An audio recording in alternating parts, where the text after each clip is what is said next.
Need to seek revenge on the people that killed your family? Just book a seminar at the Shaman Jungle Revenge School when you positively have to seek revenge on the Vanderkoys overnight.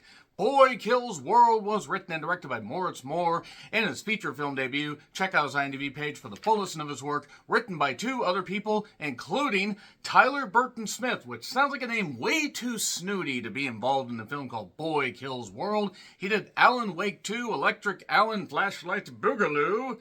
Those games are certainly something that happened. Also, Quantum Break, speaking of games that happened. Also, the 2019 Child's Play movie that really was only good because Aubrey Plaza was in.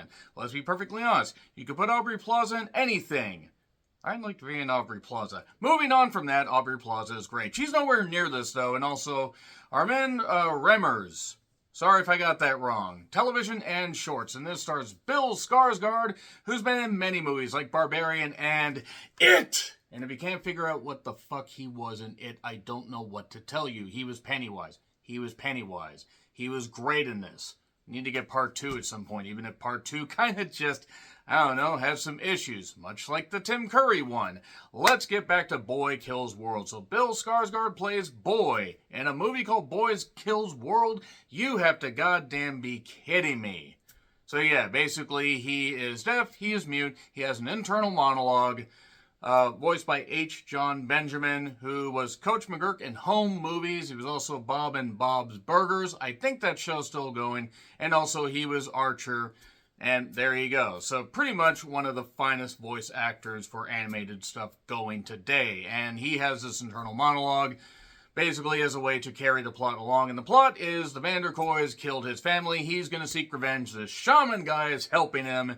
And we get some comedy and some blood spilling and a whole lot of body parts ripping and stuff. And it's great. It's goddamn great. It's a fucking teetotal blast. I had a great fucking time watching this because Boy Kills World is exactly what it says on the tin. Granted, the world is just encapsulated in this one particular area, this one particular city, and a few buildings, but at least we see a boy killing the world, and we just get a lot of fun, a lot of violence, and just really that's about all there is. Obviously, there's a bit more substance as the film goes on, but that's pretty much the meat, potatoes, and the cheese grater, and the shots, and it is really violent. It is really violent. It's like this, Monkey Man, it's quite a month for revenge-filled mayhem, I guess, really, I should say. I was going to say drama, and I'm like, well, there's a little bit of drama. There's drama in both. Monkey Man is worth seeing in theaters as well.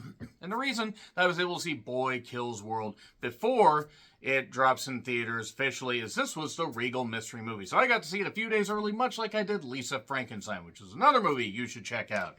So, yeah, you have other people in the cast. You have Famke Janssen, or Famke Janssen, I'm never actually sure how to pronounce it. She's been in a lot of stuff. She was Jean Grey in the X-Men movies, at least some of them. She was also in this. Should I retro-review this? Answers in the comments, please.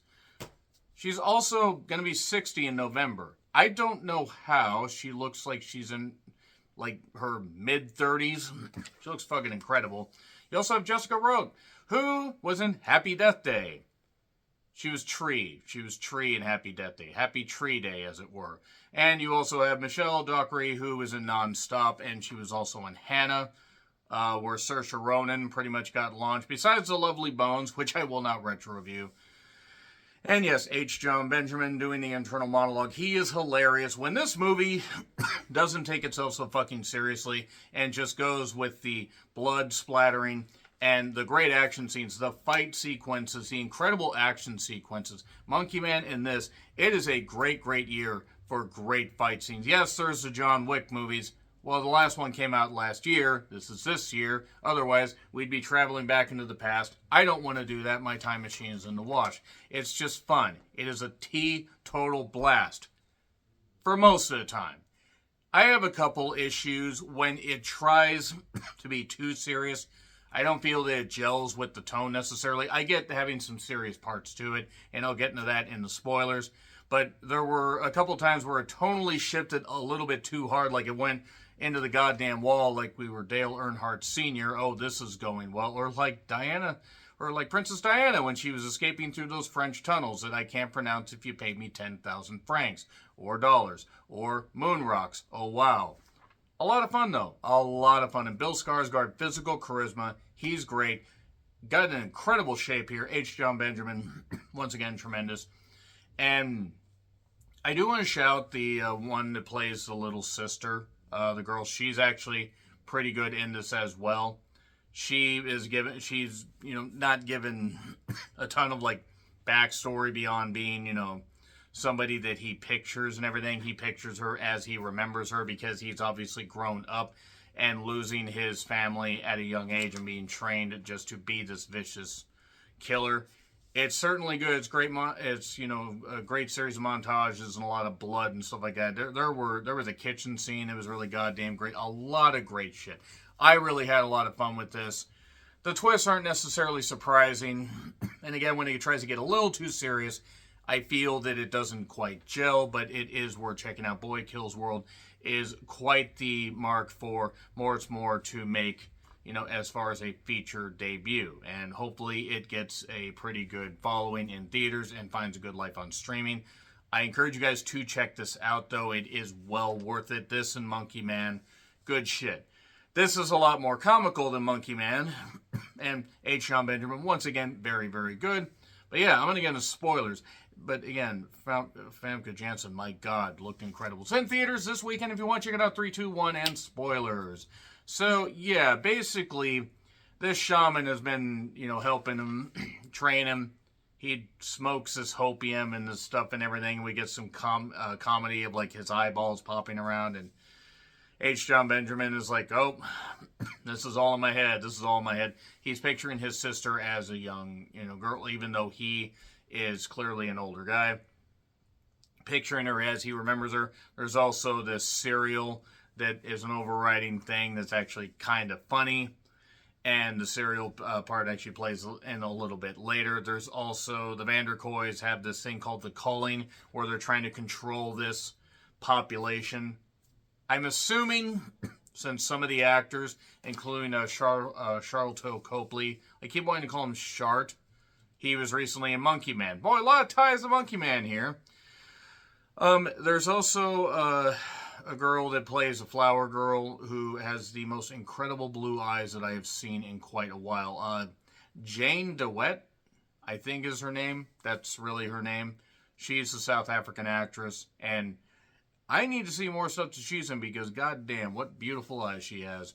So, yeah, enjoyable. Very, very enjoyable. We get to basically where it turns out that, well, all the stuff that he's been picturing, well, it actually turns out the shaman has been seeking revenge on the Vanderkoys using, Boy as the vessel.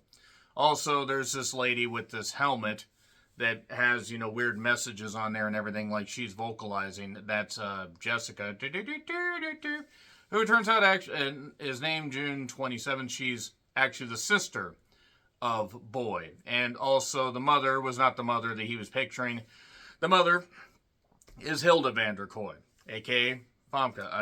Miss Famke Janssen. And she was pretty goddamn incredibly attractive, as she always is. She's been in some stuff where it's like, recently she was in like some Netflix movie that I saw where she was like playing like she was in a coma and it wasn't very good. In fact, I would argue it pretty much sucked. But she's good. And it has just a lot of really good blood, splatters and just some great ripping. And I again, can't get over that cheese grater part. That's just so good. And there's some other guys that help him out at some point. And the idea is he can read lips. Well, this one guy has such a full beard that that Boy can't read his lips. So he keeps reading them. He keeps hearing it as something else. He's trying to read it. And he's just picturing all this weird stuff. And we get these visual gags and stuff like that. It's kind of funny. And it maybe goes a few minutes too long. It is very, very breezy for about 90% of it. So really it's just minor quibbles at this point. But again, when it tonally just goes, he has destroyed people. He slams the camera into Michelle's head, which actually was pretty good. That was a pretty good death scene. He loses the two partners that he had. We get, more funny stuff from H. Jon Benjamin. And then it turns out, Famke reveals that Hilda's, actually the mother, and that the shaman was using Boy as a as a vessel. And the reason is because he's a Vanderkoy. He ended up shooting everybody in the shaman's family, and the shaman basically burned his ears, burned his eardrums out and cut out his tongue so he couldn't talk, he couldn't speak. It's like Speak No Evil. Sorry, was that a spoiler? They're remaking Speak No Evil for some reason, despite the fact the first one wasn't great. I'll probably watch it, but what I liked about this was just the breezy nature to it, and the fact that it did have an overriding nice theme of him wanting to help his sister and rescue his sister. Also, Jessica's a beautiful woman, so it doesn't hurt to see her in a biker helmet and a crop top and just beating up and, kneeling down on somebody. I volunteer as tribute, but I digress. A lot of fun, a lot of breezy nature to it. Vamka takes an axe to the head. That's actually kind of comical. And then we get more guards being killed. And then we get basically a fight with the shaman where it looks like they're both going to die, but nope, they both don't die. The shaman gets killed, and brother and sister are reunited. They reunite, and it feels so right. And it's a lot of fun. It's a lot of fun. Again, not entirely perfect when it gets to where, Hilda's revealed to be his mother and everything and all that.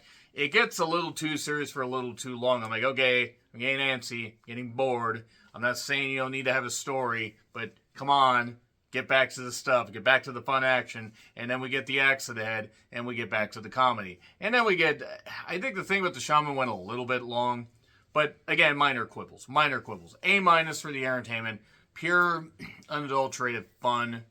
Bill Skarsgård worked his ass off here. It was a lot of fun. It gets right up there with Monkey Man, where it does have some issues, but overall the positives far outweigh the negatives. So A-. Let me know your thoughts in the comments. Like, share, subscribe, Twitter handle in the description. I'm John Rickland. I'll see you soon.